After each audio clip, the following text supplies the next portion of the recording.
everybody, what's going on? Hellmite here, bringing you another video from Grab the Lantern today. Today I wanted to be talking about the recent champion roadmap that Riot finally put out, this time in video form, so we got a whole bunch of interesting visuals to take apart, and also a bunch of announcements about new things that we know are going to be happening. First and foremost, I do want to talk about the stuff we already knew was going to happen, specifically the Kayle and Morgana rework. That was already announced, we knew it was going to be a thing, and Riot have given us a little bit more information about that. So let's go ahead and start with my main gal, Kayle, and talk about where the rework is going to be taking her.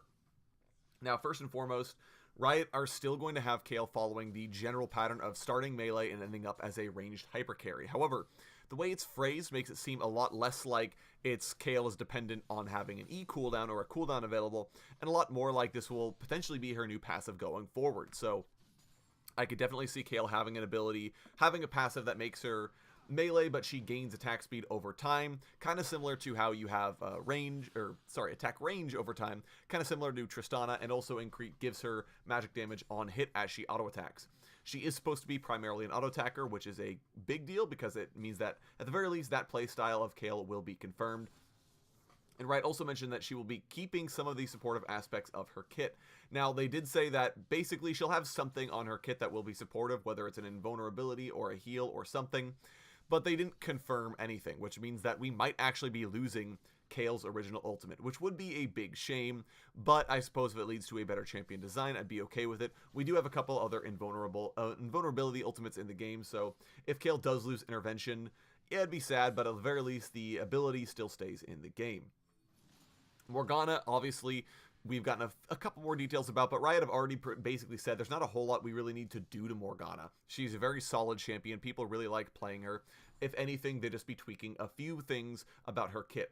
Now, we did get confirmation that her ultimate will likely be receiving changes, which is brand new because generally I feel like a lot of people have been okay with Soul Shackles and how it works currently and haven't been that upset about how that actually plays out. But Riot have been basically saying they want to give her a way to use her ultimate in the late game that doesn't make her quite as vulnerable as right now. You pretty much just see Morgana have to build the Zani's Hourglass, or her ult doesn't do a whole lot because she just gets focused down and dies. So that is a potential place for change. And I would still stand by my original assumption that she's going to have some degree of W changes, either replacing the ability or giving her a brand new one, just because the W is the least satisfying part of her kit. You can have like a good Black Shield or a good Dark Binding or a good ultimate, but there's not really a whole lot of interest in her W. You just kind of slap it down and get health back and do damage to stuff. That's not really that cool, so I would expect to see that get changed at the end of the day. I could also potentially see Morgana's passive being changed as well, maybe in just a way that makes it a little more intuitive. I think right now it's really hard to figure out or parse exactly what it does because it's just kind of like she heals, but every so often, but only in a couple of different situations.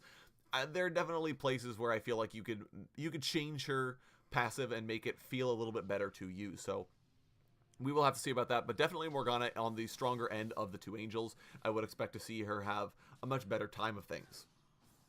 Now, moving on to the new stuff.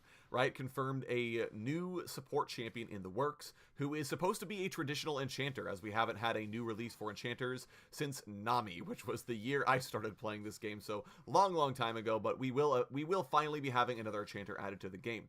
Now, as with everything where Riot talks about new champions coming up, they always use language that kind of gives you hints about how the champion is actually going to play out or what they might be able to do. So first and foremost, they talked about on the books, and that should be pretty obvious, as we do know that they had books in the little image they gave us, so very clear the champion is going to be some kind of book-related champion. I honestly wonder if they're going to be a sort of traditional wizard type. Obviously, we do have Ryze in the game, but Ryze is a lot less traditional wizard than I think a lot of people want, and I know Riot kind of do this thing where they always take your expectations and tweak them somewhat. So Rework isn't actually a werewolf, Nami isn't the traditional kind of mermaid you would expect. But so this kind of makes me think we might be getting an actual just book-related sort of tome and sorcery wizard champion, which would be really interesting to see. He also specifically said something about attached. So I'm wondering exactly how that means, if this champion can either attach something to enemy champions or to ally champions, or give them some kind of bonus as long as this sort of attachment stays around. A lot of interesting thoughts going forward, but we know the champion is going to have brand new mechanic, and that might be it. So really excited to see where we end up going with that, because I think it's going to lead to a really interesting champion design, and good to finally have another traditional Enchanter support going to be added to the game, as it has been a very, very long time. Finally, Riot confirmed it. Mordekaiser is the next rework to follow Kayle and Morgana. I cannot express how excited I am about this. I love Mordekaiser, second champion I ever unlocked in the game. Still really enjoy playing him, but the rework just did not do him any favors. He's very dated, one of the few remaining champions with pizza feet still. So very excited to hear that he's finally going to be getting the full VGU. Now, Riot have confirmed that they want to be balancing him for the solo lane, so it's unlikely that he'll be able to give allies shields or heals as he can in his current iteration.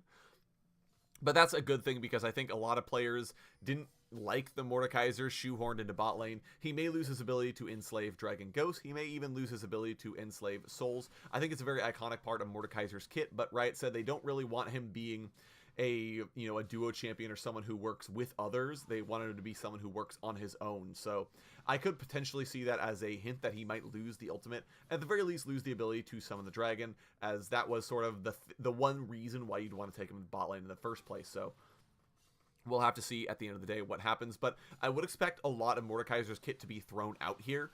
I think just there are a lot of challenges with his current kit's iteration and a lot of problems with its execution. I would expect to see Mace of Spades stay in some form or another. I think that it's a very iconic ability at this point. Everyone loves that big ol' third bonk, so I would expect to see that stay, but Harvesters of Sorrow and the Siphon of Destruction definitely going to get thrown out. I think people want to keep Iron Man, but we'll have to see if it does or not, as I know that's historically been the biggest problem with Mordekaiser, and that he just kind of damages you, gets a shield, and then you can't trade with him because he got a shield, but he's damaging you still, so he can trade with you, but you can't really trade with him, that sort of thing. And it ended up being entirely based around how much health cost is Mordekaiser going to be paying this game. So I think that's probably a good change for Riot to be making if Iron Man was removed or reworked in some way. But suffice to say, the majority of Mordekaiser's kit is likely to be thrown out, so I think we can definitely expect to have a sort of brand new Mordekaiser experience going forward. Will be really exciting to see how this works out. So definitely really excited. These are the only champions we actually have information on currently, so we're not entirely sure about any other plans that Riot have going forward, but it sounds like a pretty decent lineup for 2019 so far. We just had our first release in the form of Silas, and we're going to be jumping in immediately with the Kayle and Morgana rework, getting the Mordekaiser rework out of the way, and